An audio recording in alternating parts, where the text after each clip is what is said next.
బట్టి విక్రమార్కుడు తన గ్రామానికి ప్రసిద్ధ రక్షకుడు, ధైర్యం తెలివి కలిగిన యోధుడు. ఒక సాయంత్రం సూర్యుడు అస్తమిస్తున్నప్పుడు ఒక వృద్ధ మహర్షి గ్రామానికి వచ్చారు. ఆయన కళ్ళల్లో ఆందోళన కనిపించింది.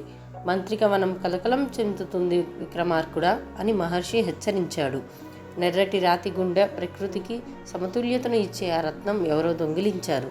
దానిని ఉదయం కంటే ముందే వెనక్కి తీసుకురాకపోతే వనం మానిపోతుంది, చీకటి ప్రపంచాన్ని ఆవహిస్తుంది. బట్టి విక్రమార్కుడు ధైర్యంగా లేచి తన కత్తిపై చేయి ఉంచి, వనం వైపునకు నన్ను నడిపించండి మహర్షి, నేను నెర్రటి గుండెను తిరిగి తీసుకువస్తాను అని అన్నాడు.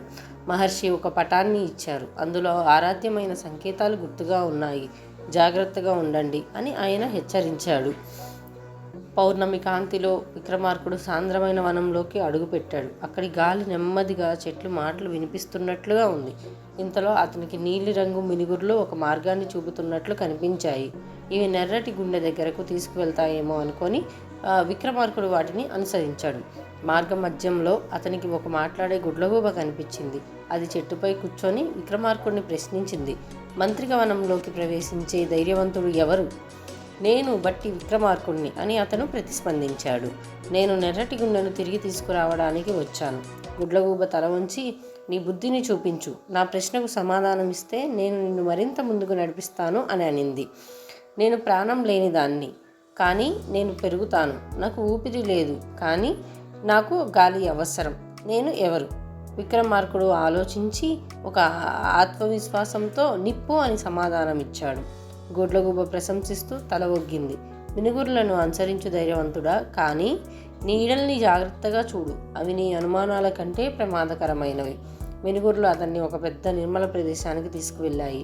అక్కడ ఒక నెర్రటి గుండెను పట్టుకొని ఒక నిలబడి ఉన్నాడు.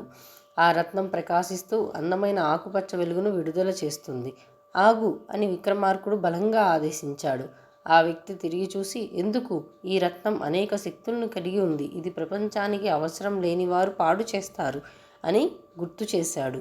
ఈ రత్నం ప్రకృతికి చెందింది, ఒక వ్యక్తికి కాదు. విక్రమార్కుడు సమాధానం ఇచ్చాడు. దీనిని దొంగలిస్తే వనం నాశనం అవుతుంది.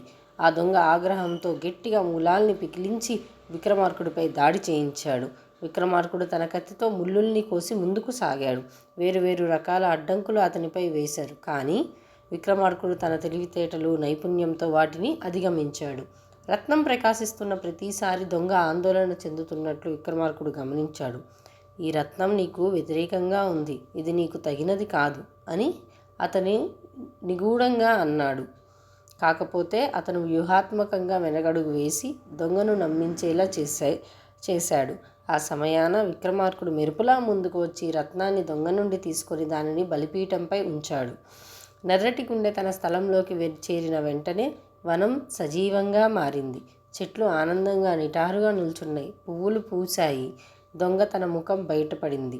అతను విద్యార్థి, శక్తిని అధ్యయనం చేయాలనే ప్రయత్నంతో రత్నాన్ని దొంగిలించాడు. క్షమించండి అని వినమ్రంగా అన్నాడు. నా ప్రజలకు సాయం చేయాలనే ఉద్దేశంతో ఇది తీసుకున్నాను. జ్ఞానం గొప్పది, కానీ దురాశ నాశనం అవుతుంది. విక్రమార్కుడు అతనికి బోధించాడు. సేవ చేసే తత్వం నేర్చుకో. ఉదయం విక్రమార్కుడు గ్రామానికి తిరిగి వచ్చాడు. ప్రజలు ఉత్సాహంగా స్వాగతం పలికారు. మహర్షి దండం పెట్టి, మీ ధైర్యం మమ్మల్ని రక్షించింది విక్రమార్కుడా, మీ వల్ల రాబోయే తరాలు కూడా ప్రేరణ పొందుతాయి అని ప్రశంసించాడు.